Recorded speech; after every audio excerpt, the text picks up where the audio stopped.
Recently you must have heard about this news that US envoy in NATO has said that doors are always open for India. And here you can see NATO's door open for more engagement with India. This statement is being made by US NATO envoy because it seems that India is being invited to NATO. But this is not the reality. They want India and NATO to have more engagement, but in a different way.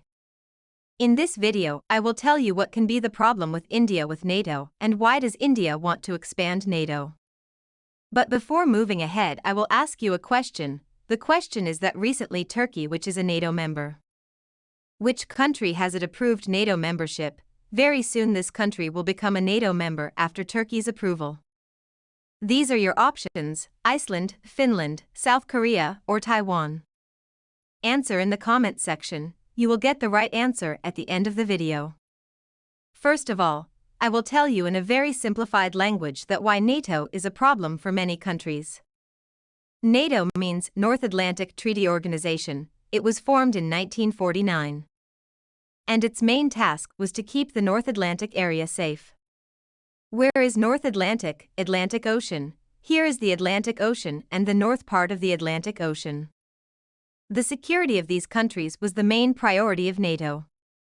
But after 1991, when the USSR broke up, NATO adopted an expansion policy.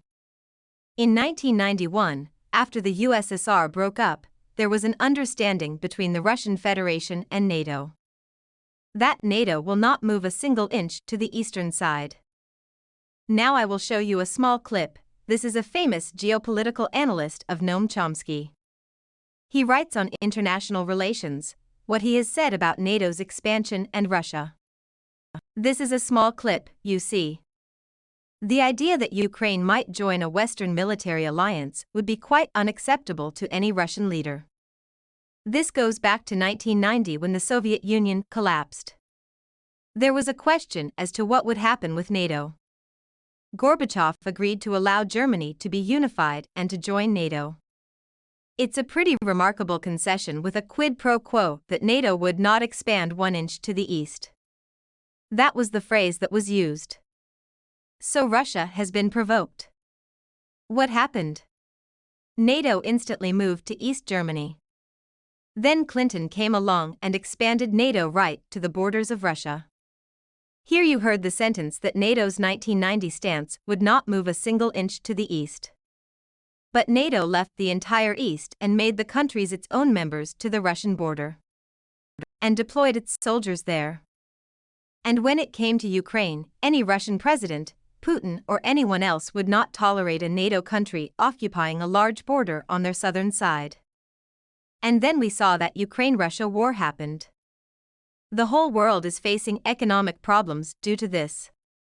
Many countries are short of food. Many countries are not able to purchase raw oil for a long time. Although the prices have decreased, but the Ukraine-Russia war has proved a catastrophe for the whole world. But NATO did not stop here. NATO, ignoring the Ukraine war, thought that they would go to the Indo-Pacific. Now think about it, the group that is in the name of which we will be limited to this area. Now these people first went to Ukraine and then all together want to make their presence here.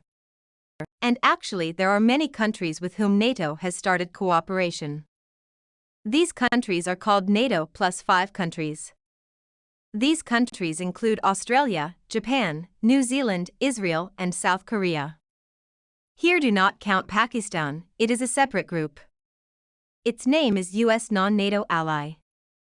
It does not want to become India, its status is not that special. But if you look at NATO plus 5, you will see many important countries. Even Israel is a part of it. And the biggest advantage of being in NATO plus 5 is that the defense agreements are made quickly. Suppose tomorrow NATO soldiers have to come to help a country. So if that country is NATO plus country, then NATO will deploy itself there very soon. Now the problem here is that these NATO countries need to protect themselves. These soldiers from Bulgaria, Canada, Denmark, Italy will come to India and protect us. Will they be of any use to us? Obviously not.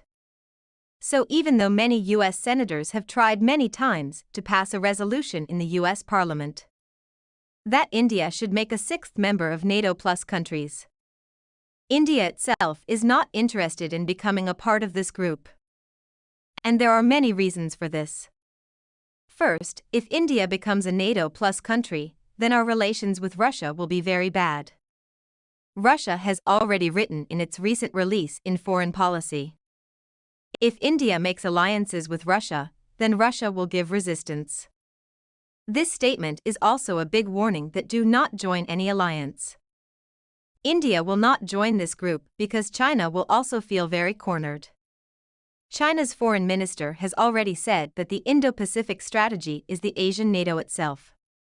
Now imagine if we become a NATO plus country, then what will be China's reaction? NATO has said many times that they want more friends in the Indo-Pacific. But we have to see here that does the status of NATO plus give any special benefit to Indian defense? The answer is no. Thankfully, the great men who were born in our country, who worked hard for many years. For example, Homi Jehangir Baba, APJ Abdul Kalam, and many other scientists, because of their hard work, India has nuclear weapons. We have missiles, so we don't need a soldier from Denmark to come to India from Europe to protect us. We can defend ourselves. And if tomorrow India gets entangled in the Article 5 of NATO, suppose tomorrow NATO makes India and Japan a full member. If China attacks Japan, then India will have to admit that it has been attacked by India. NATO's chief and ambassadors have also clarified that they are not looking for 100% full-fledged members in the Indo-Pacific. For now, they are focusing on allies and partners. They want to expand NATO+. The status of NATO+, in which you get the protection of Article 5, has not yet been introduced in the Indo-Pacific. But suppose tomorrow they bring that model in the Indo-Pacific. They give full-fledged membership to Australia and Japan. Even then, such a membership will not suit India. If tomorrow any of these countries are attacked, then what will be the use of India's nuclear weapons? There will be a lot of criticism on that too. So NATO's door will be open, but I don't think India will go to this door. Now finally, let's come back to the question that Turkey has recently approved the NATO membership of which country? This is your option. The correct answer is option B, Finland. There are two countries that want to join NATO because of the fear of Russia. One is Finland and the other is Sweden. Turkey has blocked Sweden's membership because the Quran was insulted in Sweden. The Quran was burned in front of the Turkish embassy. So Sweden is not getting the entry. But Finland, which has a very large border with Russia, it will soon become an official member of NATO.